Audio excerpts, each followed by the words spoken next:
চলুন দেখি টানা ১৪ থেকে ৪৫ দিন রিফাইন্ড সুগার একেবারেই বাদ দিলে আমাদের শরীরে ম্যাজিকের মতো কি পরিবর্তন আসে। মজার ব্যাপার হলো আমাদের দৈনিক চিনি গ্রহণের নিরাপদ সীমা ২৫ গ্রাম হলেও আমরা গড়ে খাচ্ছি প্রায় ৭০ গ্রাম, ৩ গুণ বেশি। আর এই চিনি কিন্তু শুধু মিষ্টিতেই নেই, কেচাপ, ব্রেড বা প্যাকেটজাত জুসের মতো রোজকার খাবারেও এরা লুকিয়ে থাকে। লেবেলে থাকা সুক্রোজ বা হাই ফ্রুক্টোজ কর্ন সিরাপের মতো ওএসি বা ওএসি যুক্ত নামগুলো আসলে এই ক্ষতিকর চিনিরই দারুণ সব ছদ্মবেশ। চিনি খাওয়ার সাথে সাথেই ডোপামিন স্পাইক হয়, এরপরই আসে চরম এনার্জি ক্র্যাশ, আর এভাবেই তৈরি হয় এক মারাত্মক আসক্তি চক্র। অতিরিক্ত চিনি শরীরে পানি জমায় আর ব্রেইন ফগ তৈরি করে, অথচ চিনিমুক্ত শরীর দেয় অবিশ্বাস্য মানসিক ফোকাস আর গ্লোয়িং স্কিন।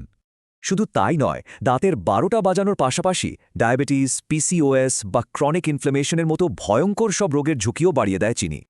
চিনি ছাড়ার প্রথম ৭ দিন কিন্তু বেশ কঠিন। এই সময় প্রচণ্ড মাথা ব্যথা আর মিষ্টি খাওয়ার তীব্র ক্রেভিং হওয়াটা খুব স্বাভাবিক। তবে ১৪ দিনের মাথায় ম্যাজিক শুরু হয়, শরীর অতিরিক্ত পানি ছেড়ে দেয়ার ব্লোটিং এবং হাত পায়ের ফোলাভাব একদম কমে আসে। মিষ্টির এই লোভ জয় করাকে যোগশাস্ত্রে বলে তপা।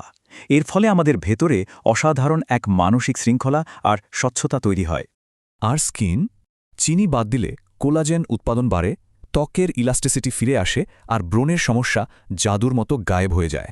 তাছাড়া রাতের ওই সাডেন এনার্জি ক্র্যাশ থাকে না বলে প্রতিদিনের ঘুম হয় অনেক বেশি গভীর, শান্তিময় আর রিফ্রেশিং। ৪৫ দিন পর পুরো মেটাবলিজম রিসেট হয়ে যায়, ফলে ওজন কমে, এনার্জি বাড়ে আর ব্যথামুক্ত পিরিয়ডের মতো দারুণ সুফল মেলে। সবচেয়ে দারুণ ব্যাপার হলো ব্রেন তখন রিপ্রোগ্রামড হয়ে যায়, শরীর নিজেই তখন কৃত্রিম মিষ্টিকে প্রত্যাখ্যান করে। স্বাদটা খুব বাজে লাগে। প্রথমেই ঘর থেকে সব রিফাইন্ড সুগার সরিয়ে ফেলতে হবে। বিকল্প হিসেবে ডাবের পানি বা প্রাকৃতিক ফলমূল অনায়াসেই বেছে নেওয়া যায়। খাওয়ার পর মিষ্টির ক্রেভিং কমাতে এক টুকরো গুড় খাওয়া যেতে পারে, অথবা খাওয়ার পরপরই সোজা দাঁত ব্রাশ করে ফেলা যায়। সকালের মিষ্টি চা কফির বদলে তাজা ফল দিয়ে দিন শুরু করলে সারাদিন ধরে ওই মিষ্টি খাওয়ার ক্রেভিং এমনিতেই অনেকটাই কমে যায়। অবাক করা বিষয় হলো মাত্র ১ চামচ চিনির ক্যালোরি পোড়াতেই প্রায় ২৫ মিনিট হাঁটতে হয়। ফিজিক্যাল অ্যাক্টিভিটি তাই ভীষণ জরুরি। মূল মন্ত্র হল খাবারের লেবেল চেক করা, শুরুর দিকের কষ্টগুলো মেনে নেয়া এবং এরপর দীর্ঘস্থায়ী অসাধারণ স্বাস্থ্য সুবিধাগুলো উপভোগ করা। তাহলে প্রশ্ন থেকেই যায়, রিফাইন্ড সুগার ছাড়া কেবল ১৪টা দিন পার করায় কি আমাদের সুস্থতার চূড়ান্ত রিসেট বটন হতে পারে?